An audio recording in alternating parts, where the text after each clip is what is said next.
I walked into the break room that Tuesday morning, coffee mug in hand, expecting nothing special. It was my birthday, but I never made a big deal about it at work. That's when I saw the pink bakery box sitting on the counter with my name scrawled across the top in black marker. My heart skipped a little. Someone had remembered. I lifted the lid carefully.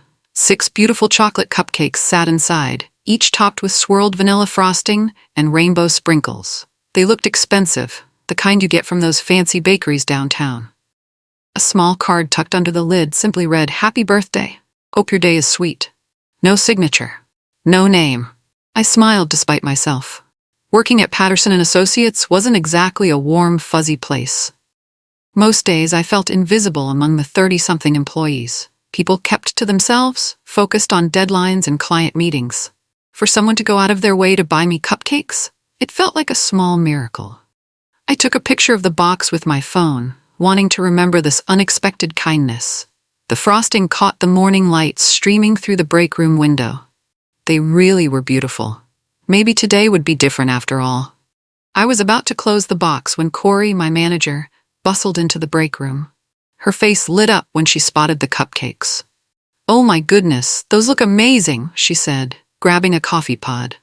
"I've been craving something sweet all morning. Did you bring those in?" I hesitated. "Actually, someone brought them for my birthday." Corey's eyes widened. "It's your birthday? Well, happy birthday, Stormy."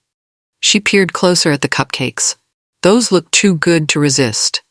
I'd already eaten a slice of birthday cake at my desk that my mom had dropped off earlier. My stomach felt uncomfortably full, and the cupcakes suddenly seemed like too much sugar for one person. "You know what? Take them," I said, pushing the box toward her. "I've had enough sweets today, and they'll just go to waste on my desk." Corey's face broke into a grateful smile. "Are you sure? That's so generous of you." "Absolutely. Enjoy them." She picked up the box carefully, like it contained precious cargo. "You're the best, Stormy. Thank you so much." I watched her leave, feeling good about the small act of kindness. Sometimes sharing made things even sweeter.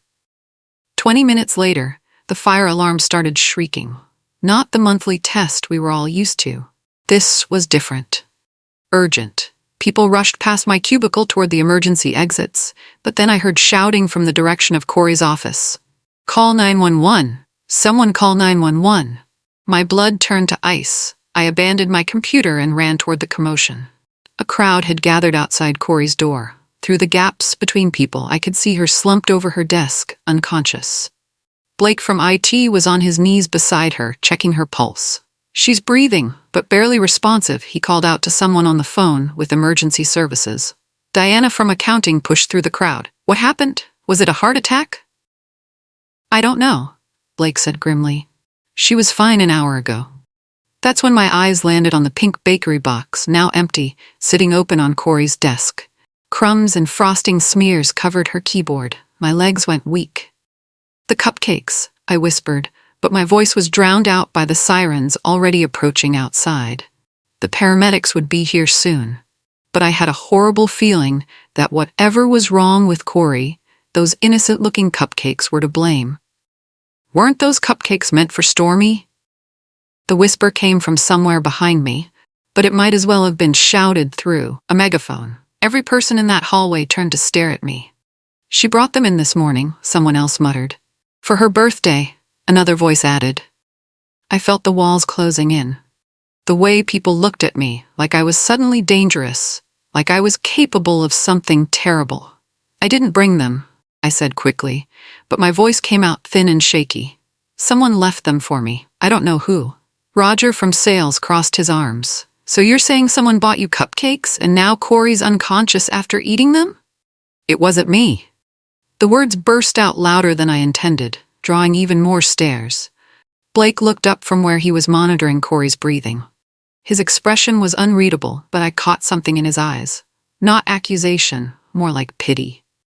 The paramedics burst through the office doors, equipment clattering. People stepped back to give them room, but the whispers continued. "She gave them to Corey. Why would she do that if they were meant for her? Maybe she knew something." Each whisper felt like a knife. I pressed myself against the wall, wishing I could disappear entirely. 2 hours later, I sat alone in conference room B, staring at my hands folded on the polished table. HR Director Jasmine Pace sat across from me, her expression stern and unforgiving.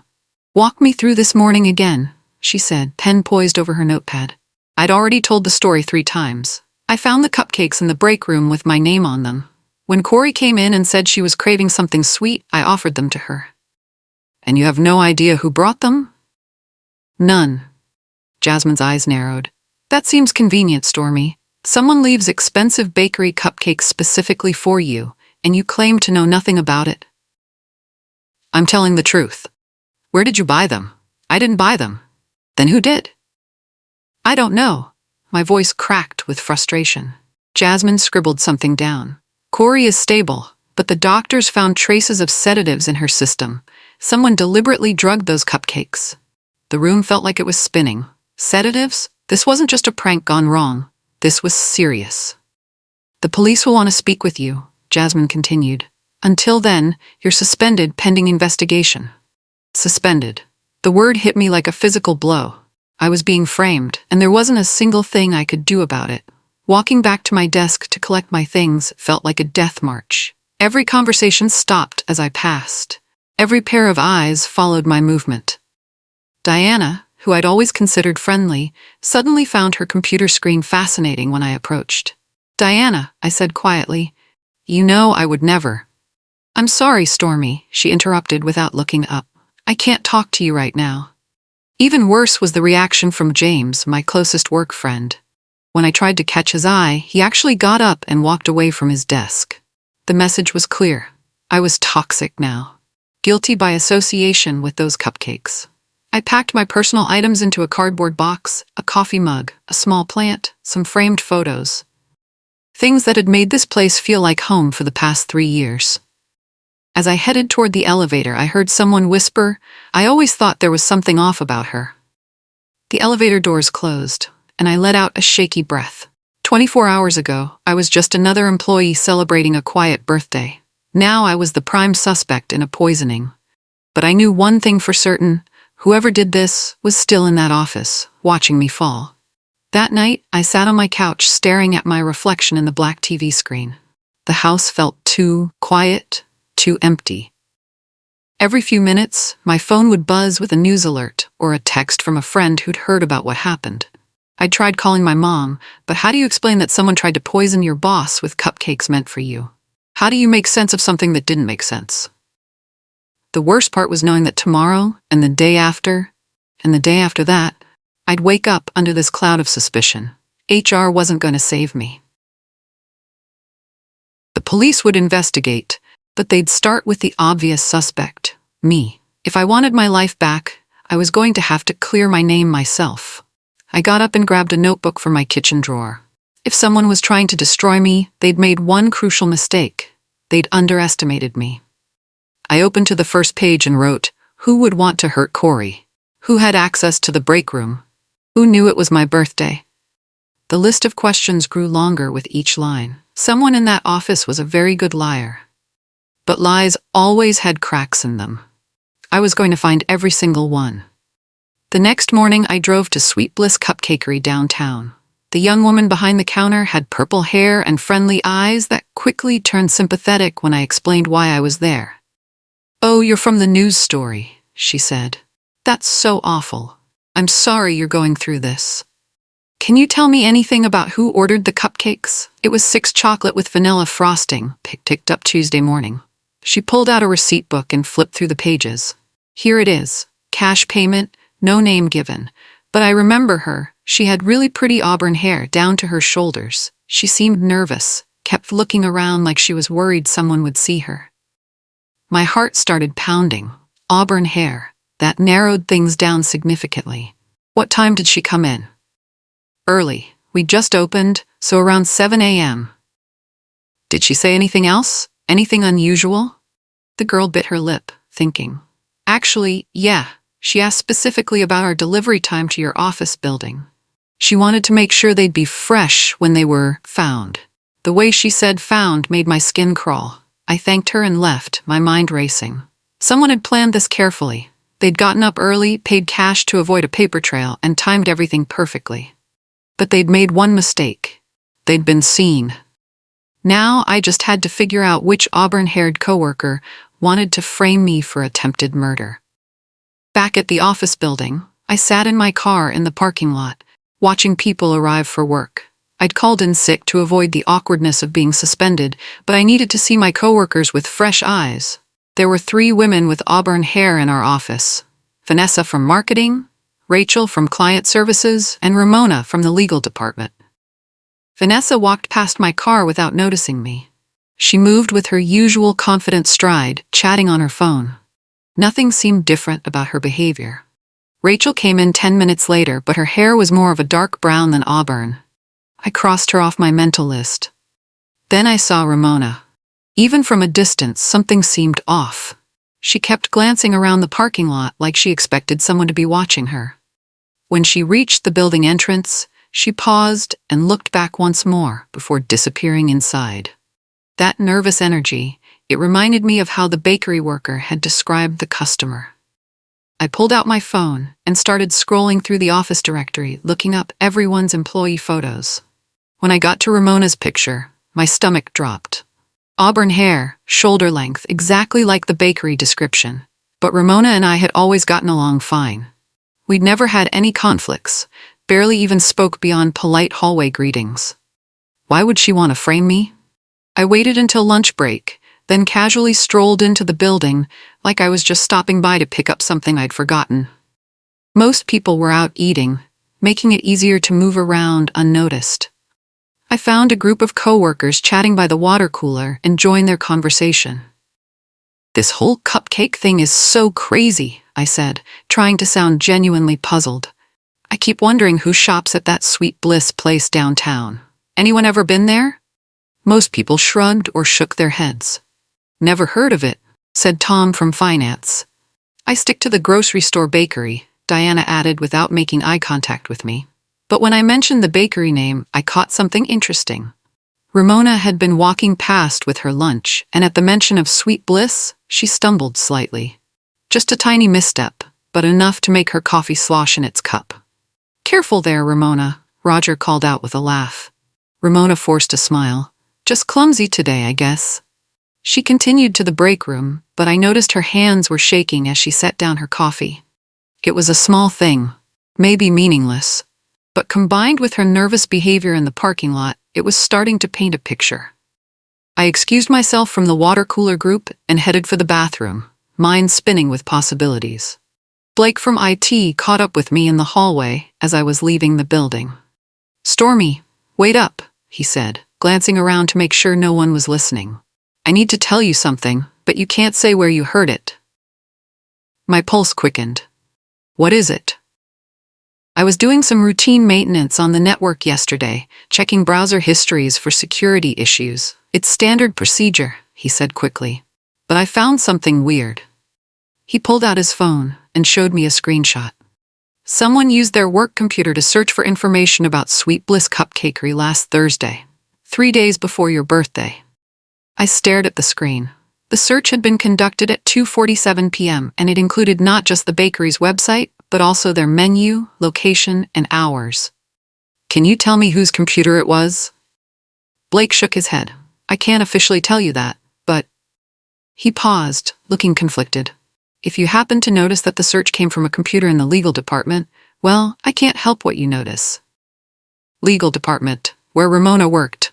"Blake, this could clear my name." "I know, that's why I'm telling you. But if this gets back to me, I could lose my job. The official investigation hasn't requested this information yet." I squeezed his arm gratefully. "Thank you. I won't let them trace this back to you." Finally, I had real evidence. Now I just needed to figure out how to use it. Over the next few days, I started planting small questions wherever I could, always making sure to sound genuinely confused rather than accusatory. "It's just so weird that nobody knows anything about those cupcakes," I mentioned to a group during the elevator ride.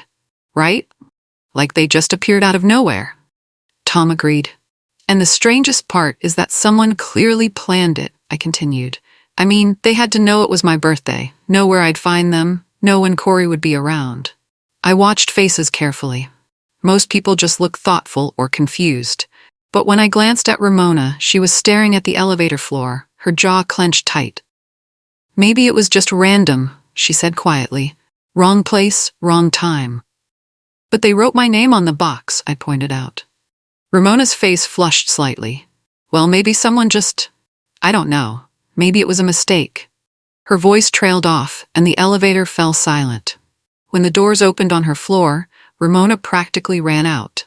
"She's been acting weird lately," Diana whispered once Ramona was gone. I filed that comment away. Even her coworkers were starting to notice the cracks in her composure. All I had to do was keep applying gentle pressure and wait for those cracks to widen. Thursday afternoon brought the news everyone had been waiting for. Corey was being released from the hospital. The relief in the office was palpable. People smiled for the first time all week, and the whispered conversations became normal work chatter again. But with Corey's recovery came renewed pressure from HR and the police to find out who was responsible. I got a call from Detective Marvin asking me to come in for another interview. "We've been going through everyone's financial records," he explained over the phone, "looking for purchases at Sweet Bliss Cupcakery. So far, nothing." Of course not. The person had paid cash specifically to avoid leaving a trail. "We're also interviewing everyone who had access to the break room that morning," he continued.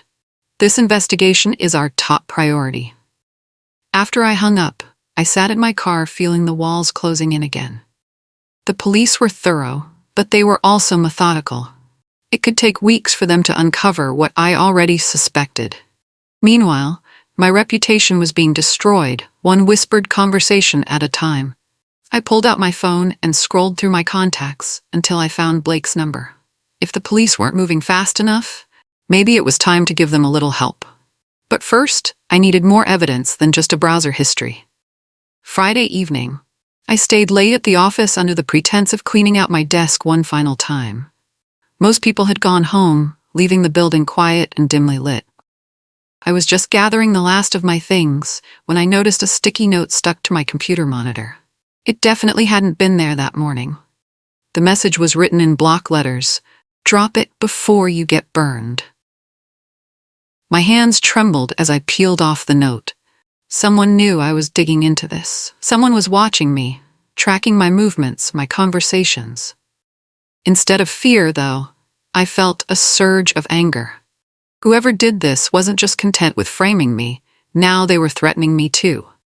I took a picture of the note with my phone, then carefully placed it in a plastic bag. This was evidence that someone was trying to intimidate me into silence. But they'd made a crucial error in judgment. I wasn't the type of person who backed down from bullies. If anything, threats just made me more determined to find the truth. I locked my desk drawer and headed for the elevator, my mind already working on the next phase of my plan. Monday morning, I was going to stop playing defense and start playing offense. Whoever was behind this had just declared war. They had no idea who they were messing with. Monday morning, I met Blake at a coffee shop 3 blocks from the office. He looked nervous, constantly checking over his shoulder like we were conducting some kind of spy operation. "I shouldn't be doing this," he muttered, sliding a manila folder across the table. Inside were printouts of computer activity logs, browser histories, and system timestamps. Everything was highlighted and annotated in Blake's careful handwriting. "The initial bakery search was just the beginning," he explained in a low voice. "Look at this." He pointed to a series of searches conducted over several days. Sedative medications, undetectable sleeping drugs, how much sedative is dangerous, and most damning of all, foods that hide bitter taste. "All from the same computer?" I asked. "Ramona Riley's workstation. And look at the timing. The searches had been conducted over a 2-week period leading up to my birthday. This wasn't a spur-of-the-moment decision, it was a carefully planned operation." "There's more," Blake said, flipping to another page. "She also researched the symptoms of sedative overdose and how long it takes for someone to recover." My stomach churned. Ramona hadn't just wanted to make Corey sick, she'd researched exactly how much harm she could cause. "Blake, this is everything we need to clear my name." "I know, but we have to be careful about how we present it. I accessed this information outside of official channels." I studied the papers carefully. What if the police requested this information directly? Blake nodded slowly. That would make it admissible evidence. Corey returned to work Wednesday morning to a hero's welcome. People brought flowers, cards, and genuine smiles. She looked pale but determined, insisting she was ready to jump back into her normal routine. I want to thank everyone for their support during this difficult time, she announced to the gathered staff. Especially Stormy, who stayed calm and professional while everyone else was panicking. I felt every eye in the room turn toward me. Some looks were surprised, others seemed to be reconsidering their earlier assumptions. But it was Ramona's reaction that caught my attention. While everyone else was focused on Corey's speech, Ramona was staring at me with something that looked like pure hatred. Our eyes met across the room, and for a split second, her mask slipped completely. The friendly, quiet legal assistant was gone, replaced by someone cold and calculating. Then she forced a smile and joined the applause, but I'd seen enough. After the welcome back gathering dispersed, Corey pulled me aside. I know this has been hell for you, she said quietly, but I never doubted your character for a second. We're going to find out who really did this. I wanted to tell her that I already knew, but I needed to be smart about timing. The evidence had to be presented properly, through official channels. Instead, I just nodded and said, "Thank you for believing in me." During lunch, I decided to test Ramona's composure one more time. I joined a group discussion in the break room, making sure Ramona was within earshot. "It's just so scary to think about," I said, unpacking my sandwich. "I mean, someone could put anything in food these days. We should probably all be more careful about accepting treats from unknown sources." Several people nodded in agreement. "I heard the police think it was some kind of sedative," Diana added. "Seriously?" Roger looked shocked. "That's not just a prank, that's attempted murder." I glanced over at Ramona, who was mechanically eating her salad. Her fork was trembling slightly in her hand. "The scary part is how planned it must have been," I continued. "Someone had to research this stuff, figure out dosing, test it somehow. This wasn't random." Ramona's fork clattered against her plate, drawing startled looks from around the table. "Sorry," she mumbled, her face flushed. This whole situation is so upsetting." "Are you okay?" Diana asked with concern. "Fine. Just tired." Ramona gathered her things quickly. "I should get back to work." She left the break room in a hurry, leaving half her lunch behind. "She's been really stressed about this whole thing," Roger observed. I filed that away too. Even her coworkers were noticing her strange behavior. After work, Ramona cornered me in the parking garage. I was unlocking my car when I heard footsteps echoing off the concrete walls. "Stormy, wait," she called out. I turned around, my heart rate spiking. We were alone in the dim garage, and Ramona looked agitated. "I need to talk to you," she said, moving closer. "What about?" "This whole investigation thing. You know people are still suspicious of you, right?" Her voice was low, almost threatening. "If I were you, I'd stop asking so many questions before things get worse for you." There it was, the slip I'd been waiting for. How would she know I was asking questions unless she'd been watching me carefully? "What do you mean?" I asked innocently. "I mean you should focus on rebuilding your reputation instead of playing detective. Some stones are better left unturned." She was close enough now that I could see the tension in her jaw, the way her hands were clenched into fists. "I just want the truth to come out," I said carefully. "Sometimes the truth isn't what people want to hear." She stepped back, but her eyes remained cold. "Be careful, Stormy. Not everyone wants you digging around in this." She walked away, leaving me standing alone next to my car. I pulled out my phone and called Detective Marvin immediately. This conversation needed to be on record. The next morning, I requested a formal meeting with HR, Corey, and Detective Marvin. I framed it as my desire to clear my name once and for all, and put the investigation to rest. Jasmine from HR seemed surprised by my request, but agreed to set up the meeting for Friday afternoon. "Are you sure you want to do this?" she asked. "Once we start this process, there's no taking it back." "I'm sure. I want everyone to know the truth." Word of the meeting spread quickly through the office.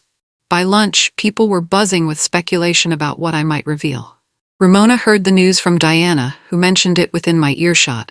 "She's calling for some kind of formal hearing," Diana explained, "with the police and everything." I watched Ramona's reaction carefully. Her face went completely white, and she gripped her coffee cup so tightly I thought it might shatter. Why would she do that? Ramona asked, her voice barely above a whisper. Maybe she has new evidence, Roger suggested.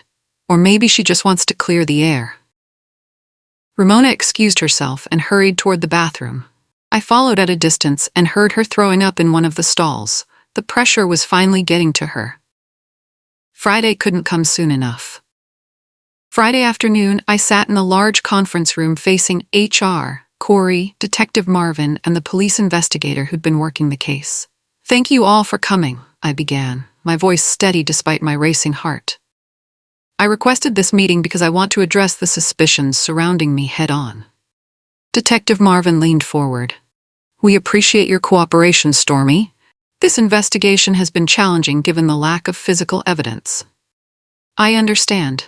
That's why I want to be completely transparent. I pulled out my phone and placed it on the table. You're welcome to examine my search history, my financial records, my text messages, everything. I have nothing to hide. Jasmine made notes as I spoke. That's very helpful, Stormy. Then I turned to look directly at Ramona, who had been included in the meeting as a witness. I think it would be fair if everyone who had access to the break room that morning was willing to be equally transparent. Ramona's eyes widened. What do you mean? I said calmly, I wonder if you'd be willing to submit to the same level of scrutiny. Phone records, computer activity, financial records. Ramona's face went pale. Why would I need to do that? Well, everyone's a potential suspect until we find the real culprit, right? The room fell silent. Detective Marvin looked intrigued by this exchange. Would you be willing to provide that information, Miss Riley? He asked. Ramona's composure finally cracked. Why should I have to prove anything? She snapped, her voice rising. I didn't do anything wrong. The sudden outburst drew surprised looks from everyone in the room. This wasn't the quiet, professional Ramona Riley everyone knew. No one's accusing you of anything, Corey said gently. Stormy is just suggesting that we all cooperate equally with the investigation. This is ridiculous. Ramona stood up abruptly, knocking over her water glass. I don't have to sit here and be interrogated. Detective Marvin remained calm. Miss Riley, no one's interrogating you. We're just trying to gather all available information. Well, I'm not giving you my personal information just because she, Ramona pointed at me accusingly, wants to throw suspicion on other people. The mask was completely off now. The sweet, helpful legal assistant had been replaced by someone angry and desperate. Ramona, Jasmine said firmly, please sit down so we can discuss this rationally. No, this whole meeting is a setup. Ramona's voice was shrill now. She's trying to frame me because she knows she's guilty. I sat quietly, letting her dig her own grave with every word.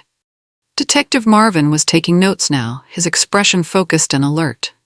Miss Riley, you seem very upset about a simple request for cooperation, he observed. Ramona realized she'd gone too far, but it was too late to take back her outburst. I reached into my folder and pulled out the evidence Blake had compiled, along with the threatening note I'd received. Detective Marvin, I think there's something you should see, I said calmly. I slid the folder across the table. These are computer activity logs from our network, showing detailed research into sedatives, drug dosing, and the specific bakery where the cupcakes were purchased. Ramona went completely still, like a deer caught in headlights. Detective Marvin opened the folder and began reading.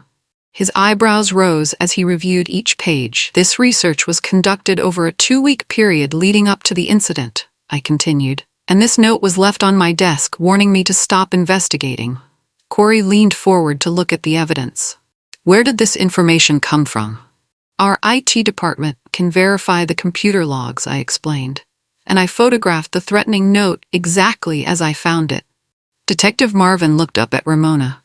Miss Riley, these logs show the research was conducted from your workstation. Can you explain that? Ramona's mouth opened and closed several times, but no words came out. I don't. Someone else must have used my computer, she finally stammered. Do you share your login credentials with anyone? The detective asked. No, but someone could have. They could have.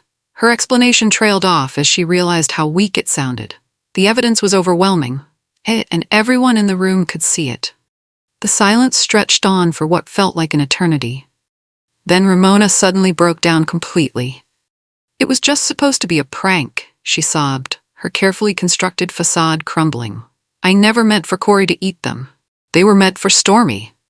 The confession hit the room like a bomb. Corey gasped, Jasmine frantically scribbled notes, and Detective Marvin leaned back in his chair. "So you admit to drugging the cupcakes?" he asked. "It was just sleeping medication," Ramona cried. "Just enough to make her sick for a day. I wanted her to miss the Henderson presentation because she didn't deserve it." The pieces started falling into place.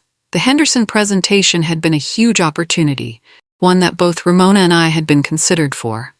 "You were jealous," I said quietly. "You always get everything." Ramona's voice was filled with venom now. "Perfect performance reviews, praise from management, opportunities I've been here longer to earn. It's not fair." Corey looked stunned. "Ramona, if you felt overlooked, you should have spoken to me directly. What was the point? You'd already chosen your favorite." Detective Marvin stood up. "Ms. Riley, you're under arrest for assault with a dangerous substance and attempted poisoning."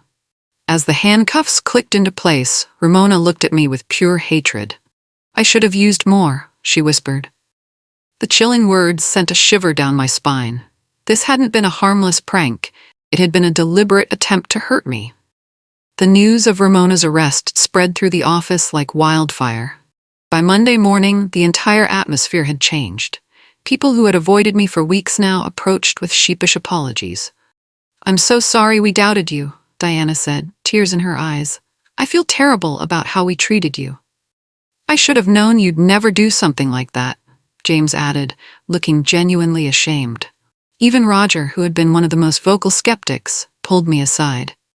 "I owe you a huge apology," he said. "The way we all turned on you. It wasn't right."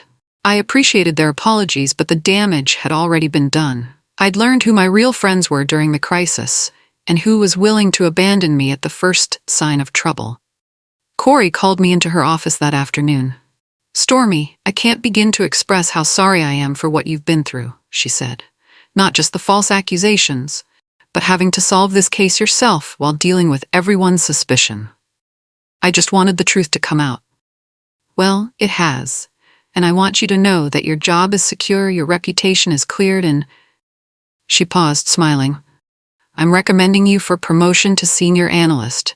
You've shown incredible integrity and resourcefulness through all of this." For the first time in weeks, I felt like I could breathe freely again. 6 months later, I stood in my new office, looking out at the city skyline. The promotion had come through, along with a significant raise and the respect of my colleagues. Ramona had been sentenced to 2 years in prison and was banned from ever working in our industry again. Her reputation was destroyed, her career over. Sometimes people asked me if I felt bad about what happened to her. The truth was, I didn't. She had tried to poison me, frame me for attempted murder, and destroy my career out of petty jealousy. When that didn't work, she'd threatened me and tried to cover up her crimes. I'd simply refused to let her succeed. During my TEDx talk last month, I shared the lesson I'd learned. When someone tries to bury you with lies, don't fight dirty. Don't sink to their level. Just stay steady. Find the truth and let it speak for itself. The audience had given me a standing ovation. Ramona had tried to poison my birthday cupcakes, but instead she'd poisoned her own future. She'd gambled everything on a plan to destroy me and lost it all. Some people called it justice. I called it inevitable. The truth always finds a way to surface, no matter how deep someone tries to bury it. And I sleep very well at night knowing that.